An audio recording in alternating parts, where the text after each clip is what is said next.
Hello and welcome to my channel. My name is Michael from Highend Media. Today we will be looking at how to edit this particular image from Capture One and straight into Photoshop. And first thing, what I like to do when I come into Capture One, basically I just come to my levels right here. Typically every single time I come here, the first thing I do is come to my levels and pull it in a little bit, not too much, just so we add contrast to the image. And then after pulling my blacks, I pull in my white as well. So the highlighted areas get that shine, that glow, right? So that's why I like that.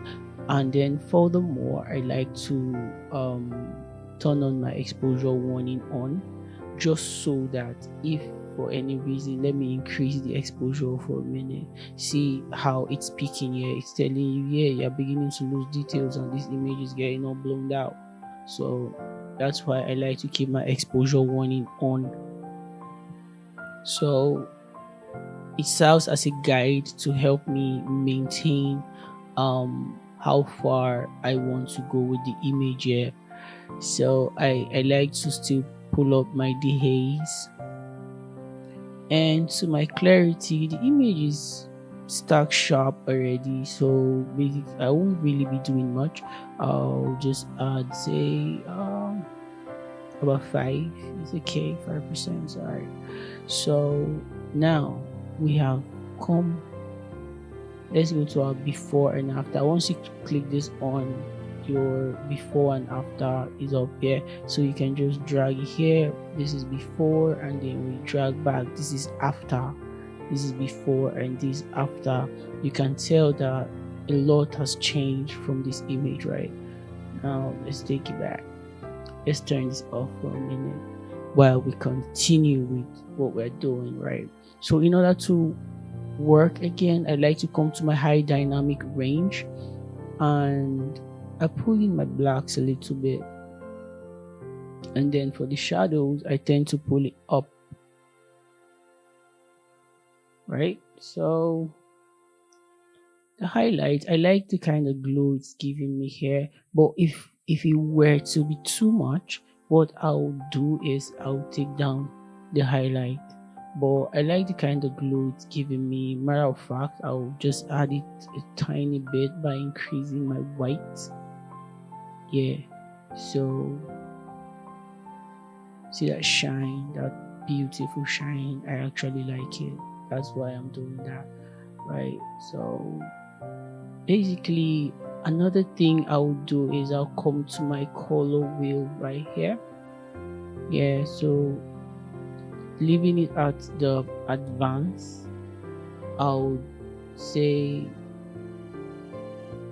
okay, I really don't want to do advanced right now. Let me go to the skin tone, right, and then I'll pick the eyedropper tool here, and then I'll click on the skin color. Right now it selects a range, right, for you, just so you can click, you can hit on select view selected color range. You can see that this is the part that is being selected. Every other thing is being changed into black and white.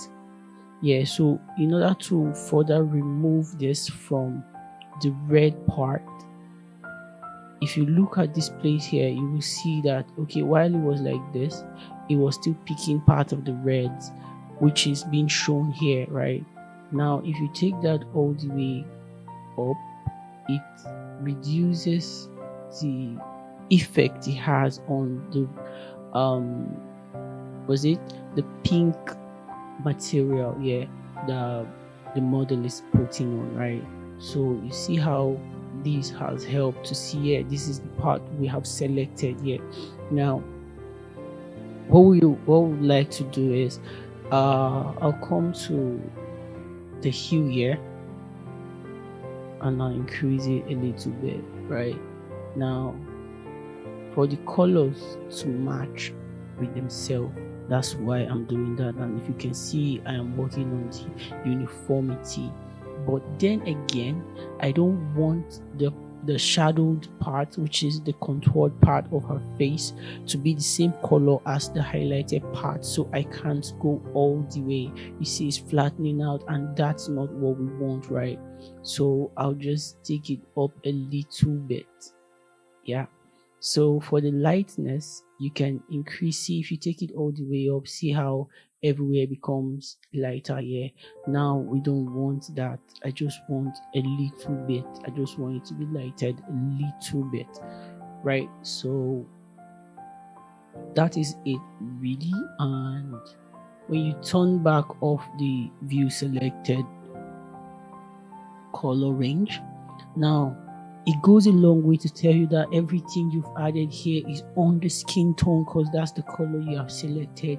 If for any reason you feel like, oh yeah, you want to work on this color, you have to come back here and then pick that color, right, and work on that color independently. And that's the beautiful thing I like about Capture One. So if you go back to view selected color range, you see her face is no longer selected. You see, now for the parts of her face that are still selected, is because there are pigments of pink in it, right? So if we say let's reduce this away from her face, you see it further goes away from the parts where we have selected, right? Yeah. So let's say for instance we want to make that dark, we take it back to where it was, right? And then we want to add saturation to it here, so it peaks. Now the pink is hard, right? So if we take away the saturation, you see it's affecting only the material and not the skin, right? So now that's one good thing I like about Capture One, and it's very beautiful. I love it totally. It's one of my favorite softwares, trust me. So basically that's it really. I just thought to share that with you guys. So we won't be doing anything to the pink really, so we're just going to take. Alright, so now we're in Photoshop, and what we'll be doing here in Photoshop is removing blemishes, doing our frequency separation and our dodge and burn, right? And then we'll be doing our color grading for this image. Okay, so if you want to learn that, please still stay while we treat all of that. Okay. Alright, so first off, we'll create an empty layer right here. Yeah, so we can use our spot healing brush tool and take away some of the imperfections in this particular image, right? So basically what we'll be doing is just clicking on the pimples, and Photoshop will replace that particular part of the skin with a part that's close to it, right? So basically that's what we'll be doing. We just keep clicking on it, right? So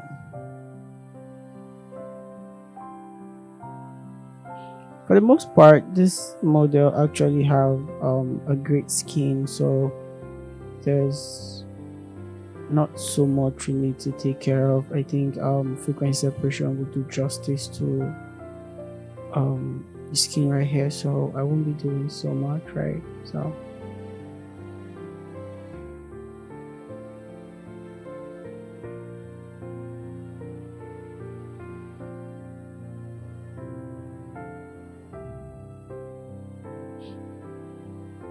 alright, so once we're done with that process, all we can do is just hit Ctrl Shift and E to merge the layer, right? So once we do that, we just come to our action here and play our frequency separation action. So we can just choose a radius that is enough to take away all and leave us with the colors and the tonal variation of this image. I think say around 13 is fine, so I'll just hit OK. Alright, so right now we'll be working on our blue layer copy, which is our color layer, right? So let's come up close to this image a little bit. So now for this part here, we'll be using our mixer brush tool, right? So and then make sure this check like boxes here. So Photoshop will clean the brush after every stroke. Make sure our wet is at 20, our load will be at 20, our mix will be at 40, and our flow will be at 45%, and our smoothing will be at 5%, right? So with our left and right bracket keys, we can increase or decrease our brush size, and I'll be going in circular motions, right? Just so every angle of the pose is being taken care of, right? So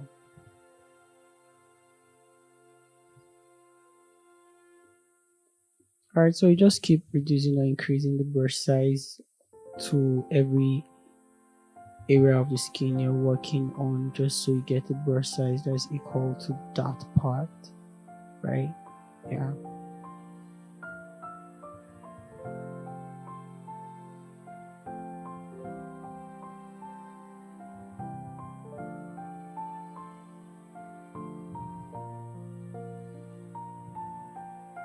So what I thought I'd like to do is I don't like being distracted with the textures and everything, so I'll just turn off the visibility of my texture layer, and I'll just know, yeah, all I'm working on right now is the tonal variation and the colors of the image right here.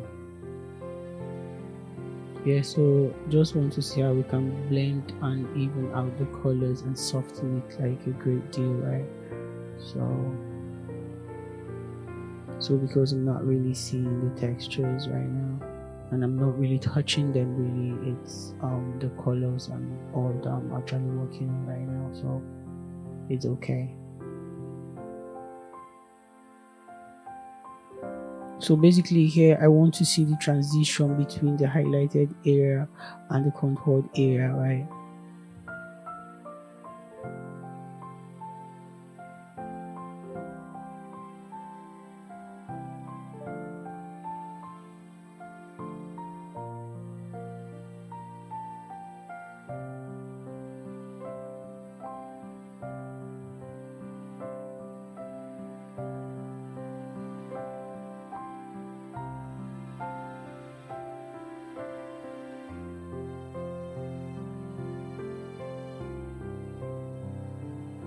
Alright, so let's see how far we've gone. These are before and these are after, these are before and these are after.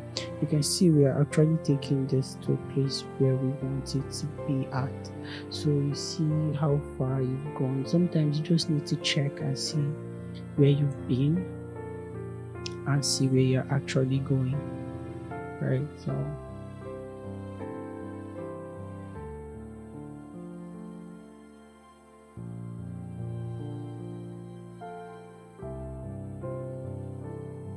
alright, I'll still turn it off.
Alright, so this is how far we've gone with this image, and I think it's fair.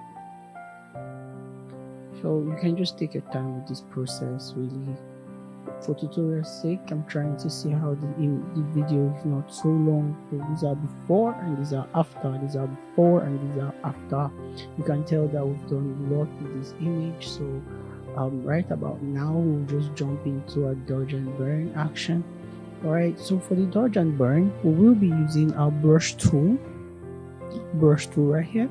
So we'll be keeping our, let's keep our hardness set to 0, and for the sizes with our left and right with our left and right bracket keys, we can increase or decrease the brush size into what we want, so we don't really need this. So our opacity will be 100 and our flow will be at, say, let's do 2, like to keep it low. So I just keep loading until I think it's okay for me. Our smoothing, I'll leave it at 10%. So with our left and right bracket key, like I said, we can increase or decrease our brush size. Yeah, so let's paint into, yeah, so with white as our foreground color, we just paint into the highlighted areas, because in dodging and burning we tend to dodge the highlights and burn the contours. Yeah, so if you are used to makeup terminologies, basically it's like saying we're doing highlighting and contouring, really. So we just try to light and darken certain parts of the areas just so we can blend the image and make it look more three-dimensional and the perfect finish, right?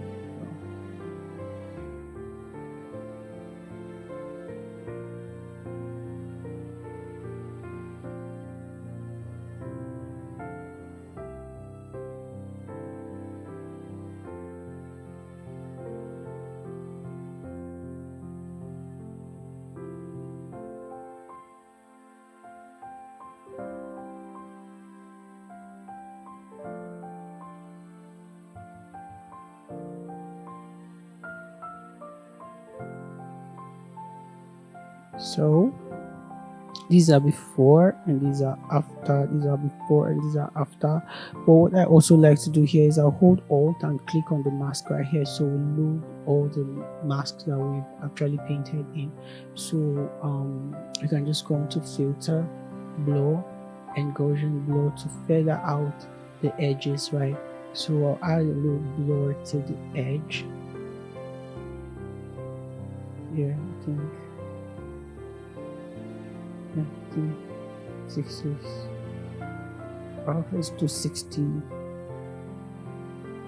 So I think 60 is fine. So let's hit OK. So there's a way it feathers out a lot, and if we think we actually took that to the extreme, we can easily just dial it down by decreasing or increasing the opacity to the level where we want it to be at, right? So these are before and these are after. So we can come to our burn. So like I said, we will be burning the contoured area, right? So these are parts of the contoured area, right? So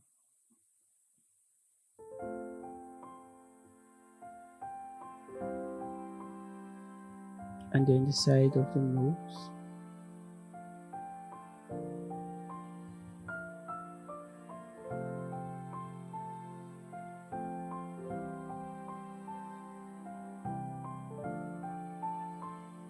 So this is before and after. So again, I would hold Alt and click on the mask to load it. Then I'll come to filter, blur and Gaussian blur, and this time I'll reduce it to like say 30. And I'll hold Alt again and click on the mask to reveal my image. So I'm closing that group. I'll just, these are before and these are after, these are before and these are after. We can tell that it has helped to further shaping the face, let's rename this one here FS.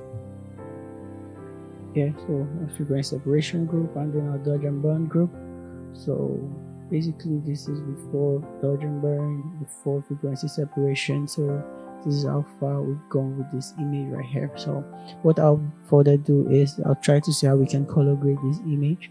And first way I like to go about that is I'll just come in here and hit my levels adjustment, right? So I'll actually pull in my blacks right there just to add a little bit of depth to the image and add contrast to it. So and I'll pull in my whites also to give that shine to the highlighted areas, right? So okay, so I'll further to my color balance right here. So for my color balance I'll add a little bit of blues to the image, right?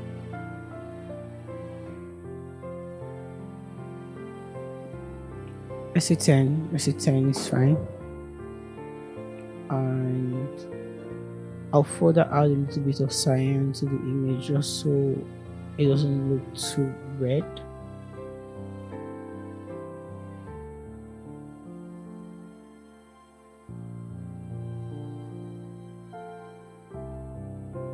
Alright, so that's fine.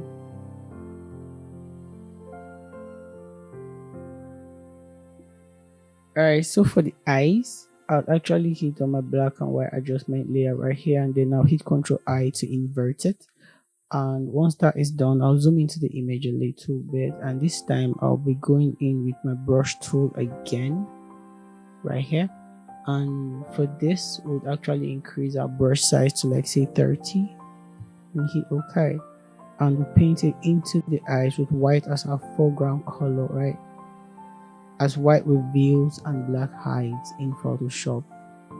Alright, yeah, so we'll just paint that in, so we'll just get that extra shine in the eyes, and that's it really. So let's group this, Ctrl G, and we'll actually name this adjustment.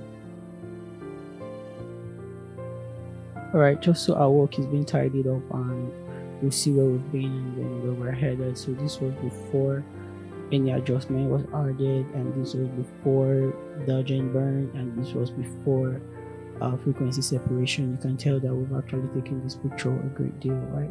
So let's turn everything back up. Yeah, this is where we are now. I love this image. It's crispy. So what I like to do here is I'll hit Ctrl Shift Alternate E to create a stamp visible layer right here, just so we can hit Ctrl Shift A to take us to camera raw. Here I like shortcuts a lot because it saves me a whole lot of time.